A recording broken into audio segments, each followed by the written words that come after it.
Ready to go? Well, good morning, everybody. Thank you for being here. I'm State Senator Joe Bolkcom. I'm joined by my colleague, State Representative John Forbes. We're pleased to be here. I'd like to recognize a couple of our colleagues that have joined us. Representative Wes Breckenridge is here, and State Senator Claire Selsey. We appreciate you both coming. A month ago, Representative Forbes and I called on our colleagues to overturn Governor Reynolds' veto of modest improvements to the Iowa medical cannabis program, improvements that patients need. Every Democratic member of the Iowa Senate and the Iowa House said yes to coming back for a special session. We want to thank our colleagues for their leadership. Unfortunately, no Republican has decided to join us. Governor Reynolds made a mistake. Republican and Democratic legislators know it, so do most Iowans. Republicans who have controlled all of state government for the last 3 years once again are telling sick Iowans they don't matter. After passing their bill, House File 732, which were very modest improvements to our failing medical cannabis program, Republicans are now saying, never mind, we really didn't mean it. Republicans are putting party, politics, and protecting Governor Reynolds from embarrassment ahead of helping sick Iowans. Republicans have taken the side of drug companies, companies that sell millions of doses of deadly narcotics to sick Iowans every year. Republicans control all of Iowa state government. Unfortunately, on this topic and many others, they don't know what they are doing. That's why they continue to hurt sick, vulnerable, dying Iowans who've been counting on them. We need to get to work right away on fixing our law. Today, we call for an interim study committee to begin right away developing legislation for the 2020 legislative session. Governor Reynolds and legislative Republicans can't solve this problem behind closed doors. They have already tried that, and their approach has failed repeatedly. We need a legislative interim committee with public meetings and public input. The only way to solve this problem is in the sunlight. Closed doors in the Speaker's office or the Governor's office have failed. So today we are formally making this request to have an interim study committee, and we will attend the meeting on July 11th of the Legislative Council to make this request formally. I'd like to now turn it over to Representative Forbes. Thank you, Senator Bolkcom. I too express my disappointment in my members in the Iowa House and the Iowa Senate, Republican members, who did not sign on to a special session this either summer or fall to address this issue. As we said before, this bill passed both chambers in a combined total vote of 136 to 10.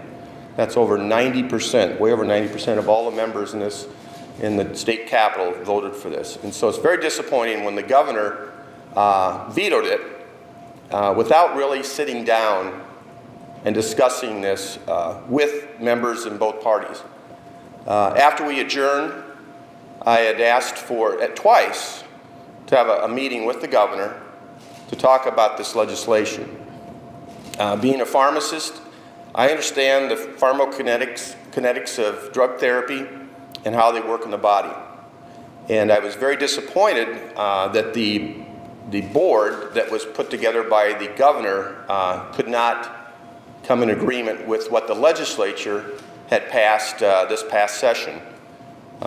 This bill was vetted, it was talked about in both chambers, and as I said, had overwhelming majority to pass, and then having the governor not willing to sit down with leaders in the House and Senate to discuss this and get their input is very discouraging. So we're hopeful that an interim committee will be formed to address the issue of medical cannabis and how it impacts patients here in the state of Iowa. A couple weeks ago, I had a discussion with one of my patients in my pharmacy in Urbandale, and we were talking about how she was prior on opioids, using about the maximum daily dose of opioids you can use. and she switched to the medical cannabis program here in the state of Iowa and is now completely off all of her medication, opioid related. She tells me she's feeling much better, has a much clearer mind, and her pain tolerance has dropped tremendously. So it's sad that more patients can't get access to the medication because the big barrier in accessing medical cannabis is the cost. As we all know, insurance companies don't cover the cost of medical cannabis products here in the state of Iowa. And I've talked with other patients that have been in the program but have found out that the cost is prohibitive because of the out-of-pocket expense they have to incur. Some patients having to spend $200 to $300. If this bill would have passed, it would have allowed the companies that manufacture medical cannabis to make different dosage forms, which would reduce the cost to the patient on a daily cost basis. So we're hopeful that this interim study committee will meet and be able to go over best practices and using information from both inside the state of Iowa and across the country to be able to come up with a program that will work. The THC level was probably the biggest barrier that we ran into when it came to the board not agreeing. And from the patients I have talked to that use this product, most of them range anywhere from 50 to 150 milligrams per day of THC. Now, they don't start out on that. They gradually titrate the dose up over time. But the bill that we passed would allow for up to 277 milligrams, which is probably the top end. Not a lot of patients would go that high, but most patients are between 50 to 150 milligrams of THC. And if the governor's recommendation or the board's recommendation to go to just 4.5 grams or 50 milligrams maximum per day on dose would be subtherapeutic for many patients in the program here in the state of Iowa. And I talked to a couple that said if that is the dose that would be determined, that they would probably have to drop out of the program because they wouldn't get enough of the medication to be able to control their pain or other physical ailments. And they would then, in many cases, have to go back to opioid therapy to be able to control their pain. So we're trying to work in the state of Iowa to reduce opioid dependence here in the state. And this bill goes completely against that. The other point I'd like to make too is right now, there is no cap on the amount of THC a patient can purchase here in the state of Iowa. This bill that we passed has a cap, or had a cap. So right now, patients can purchase any amount. Now, I'm not saying that when they walk in one of our dispensaries, they're going to give them that amount, but legally by law, the dispensary could sell a patient much, much more than the 277 milligrams per day that was passed by the bill. So I would like to, again, thank Senator Bolkcom for his leadership on this topic. I know Senator Bolkcom and I have worked together for the last 5-6 years, and it's very disappointing for patients here in the state of Iowa now not to have a program that works better for the patient, and it makes it more financially responsible for people who want to use this product. Thank you. We'd be happy to take some questions. Can you explain the process of this interim committee that you're calling for? Is there a certain requirement for it to happen? Is it just something you're asking for? Is there a formal process? We'll be writing a letter to the leaders. The Legislative Council meets, as we said, on July 11th. They typically meet at this time of year to establish what interim committees are going to go forward, what other topics might be studied.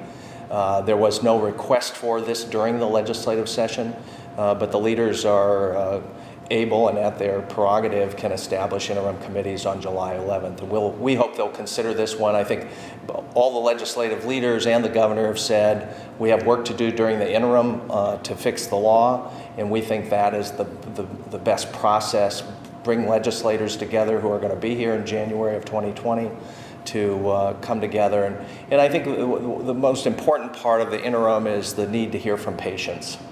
their voice in terms of where we are today has been left out. The governor, as I understand it from patients, she's refused to meet with patients that have requested meetings with her. And I think if we got back to focusing on what patients need, we could find solutions quickly to fix our current law.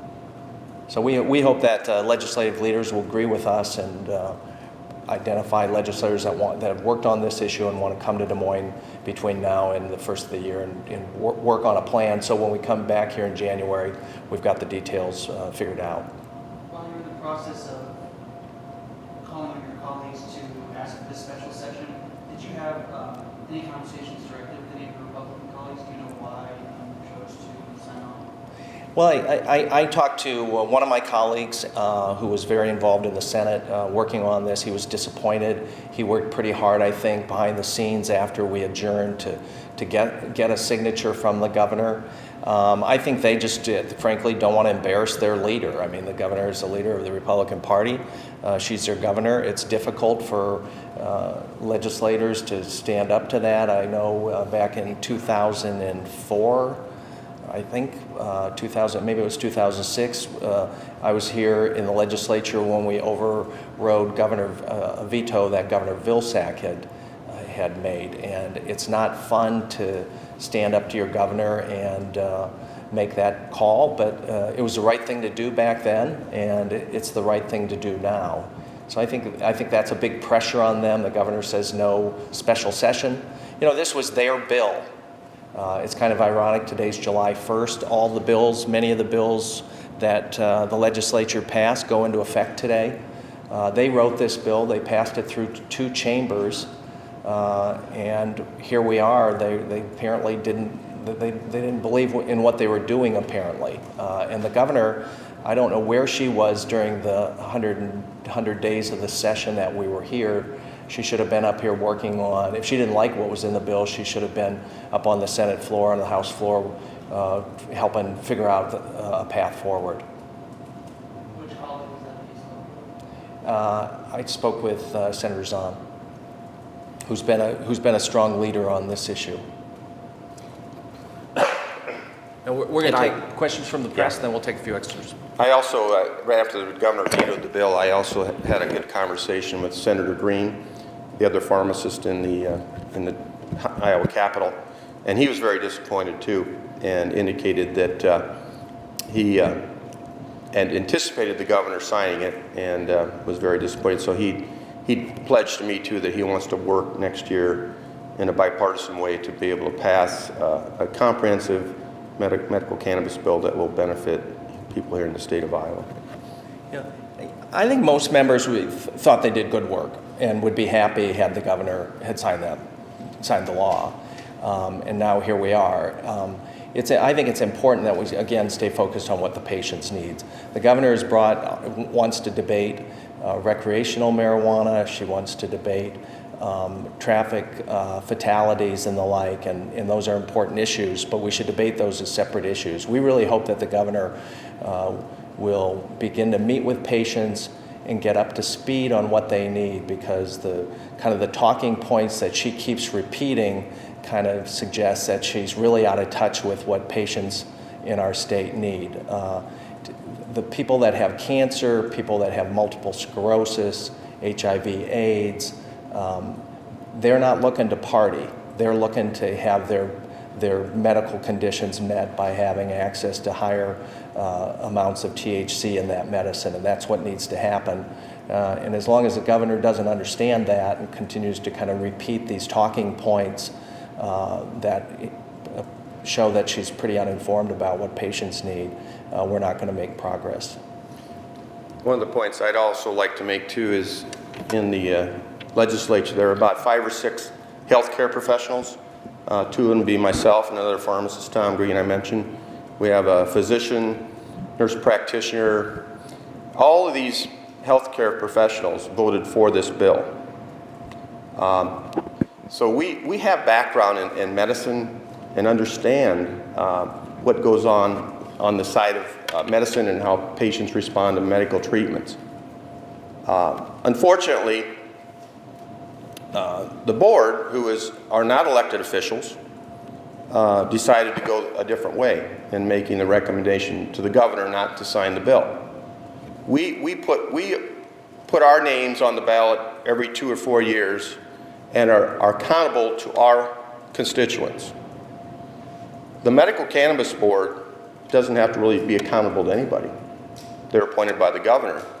But it's disappointing that when you have around 5 or 6 healthcare professionals in this chamber all vote for this bill, and we have a group of doctors and law enforcement, 9 members, go to the governor and say, this is not a good bill, please veto it, that their influence affected her by that much. So that's another very disappointing part, is we worked endless hours on this, talking, working with all the members in both chambers to craft a piece of legislation that we thought would benefit people here in the state of Iowa. And to have a 9-member board appointed by the governor advise her to veto the bill is very, very disappointing. Other questions? I'm curious, by the time you come back in January, Illinois' law will go into effect, legalizing recreational marijuana. Talk of use and use has come into play on this bill. I know the governor's worried about that kind of thing. I wonder if you have any thoughts about how a neighboring state's law going into effect on recreation might affect the debate in your session. Well, a couple things on that. I think we should all be concerned about addictive disorders, whether that's from marijuana, or whether it's from opioids, whether it's from alcohol, whether it's from gambling expansion. This session, the governor signed 4 bills that expand access to alcohol and booze in Iowa. And she signed a bill that will be a dramatic impact or expansion in sports gaming, another addictive disorder that people are concerned about, especially for young males. Where Illinois is concerned, they've obviously made a decision to regulate marijuana like alcohol. That appears to be good policy for the state of Illinois. I have no judgment about their decision about that.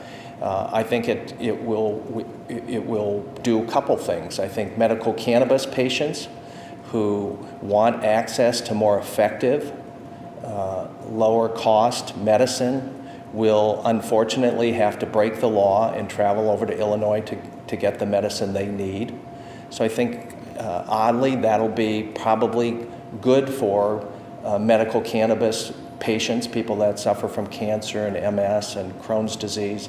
They're going to have a more accessible, more effective, cheaper opportunity to get the medicine they need.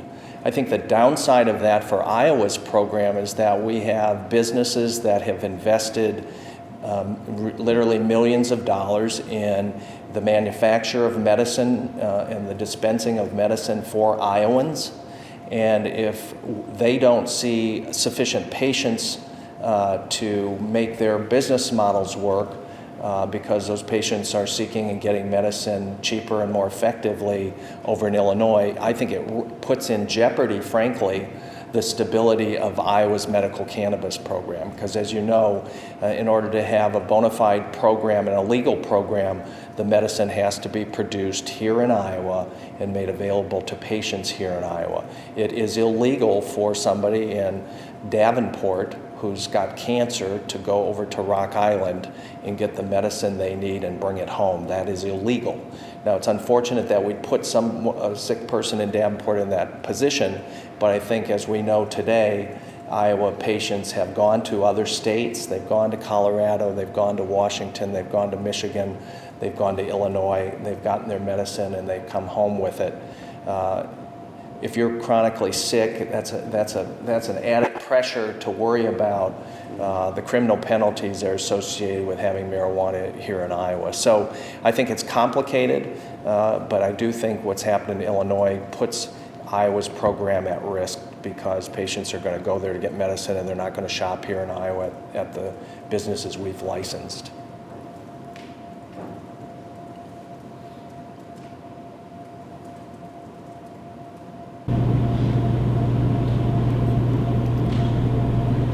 You have a question? I'm Bob Krause. Thank you for letting me ask this question. I'm speaking to the veterans. I'm president of the Veterans National Recovery Center.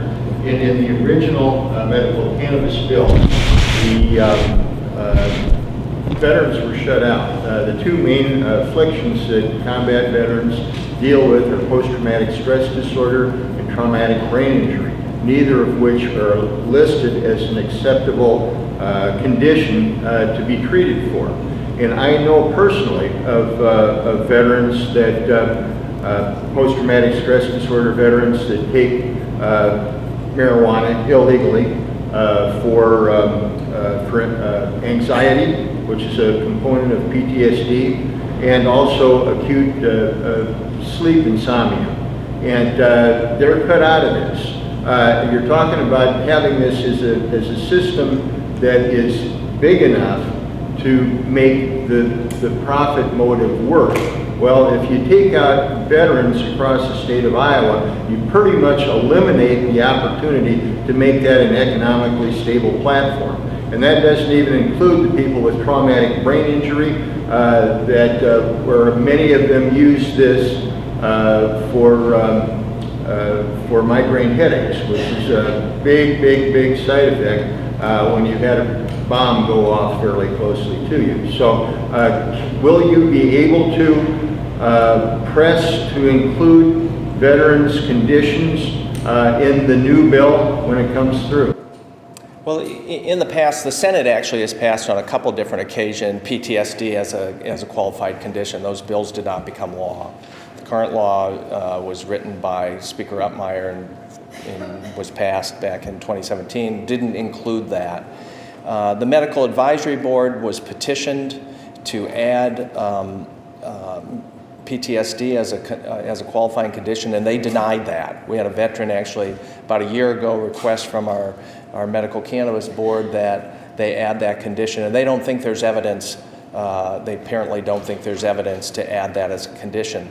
This last session, there were bills, I think, on both sides of the building adding that condition. The way the law is currently set up is that the Medical Advisory Board, veterans can petition them, or anybody with a condition. They've actually added two conditions, autism and ulcerative colitis, that were petitioned for. But the board has the authority and the ability to add additional qualifying conditions. And I hope that veterans will become more organized and more interested in this. I think of the 32 states across the country that have comprehensive programs, more than half allow PTSD as a qualifying condition.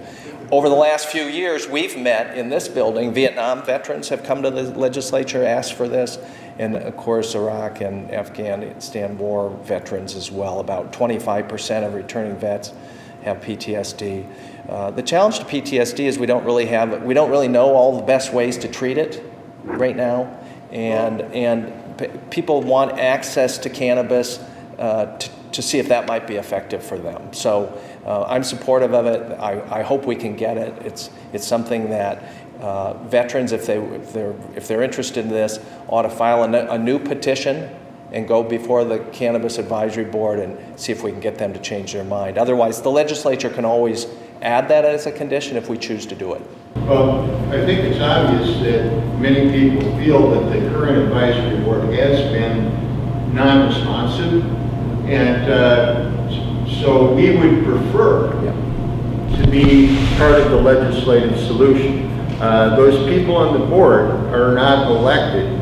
You folks are elected. And about 9% of the state's population is veterans. Not all of them have PTSD or TBI.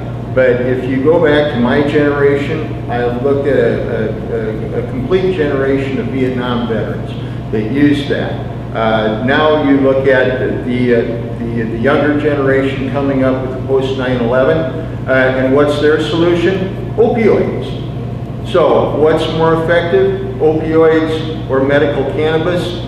Well, I can tell you what's much cheaper. I can tell you what one is less intrusive into your life.